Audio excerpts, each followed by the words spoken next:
শুভ দুপুর বন্ধুরা। এই দেখো, এই যে জ্যোতি আলু ভাজা করছি, এইটা আমার শাশুড়ি মায়ের থেকে শেখা। জ্যোতি আলুটা ঝিরিঝিরি করে আমি কেটে এর মধ্যে রসুন আর কালো জিরে ফোড়ন দিয়েছি তেলের মধ্যে দিয়ে। এই যে এটা ভাজা ভাজা নুন হলুদ দেওয়া হয়ে গেছে।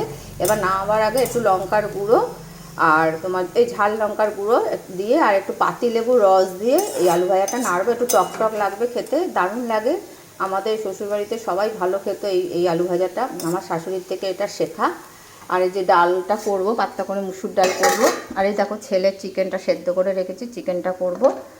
আর এই যে আমার কালকের ভাত রয়েছে, এটা জল ঢেলে খাবো। আর এই যে বাসুরের ছোটো ছেলের বউ লাউ ছেচকি করেছে, আমায় বললো কাকিমা তোমাকে একটু লাউ ছেচকি দেবো। এই যে, আর এইটা নামাবার আগে এটা খেয়ে দেখো বন্ধুরা। আলু ভাজা যদি লেবু রসটা দাও, টক টক খেতে সুন্দর, সত্যিই খুব ভালো লাগে। খেয়ে দেখো, এটা আমার শাশুড়ি খুব সুন্দর করতো। এরকম আলু ভাজা আমার ছেলেও এখন খুব খেতে ভালোবাসে। ও বললো মা এরকম লেবু রস দিয়ে আলু ভাজাটা করো না। এই নামাবার আগে এটা দেবা, একটুখানি লাল লাল হবে, লঙ্কার গুঁড়ো আর লেবু রস। রাখছি বন্ধুরা, তোমরা খুব ভালো থেকো।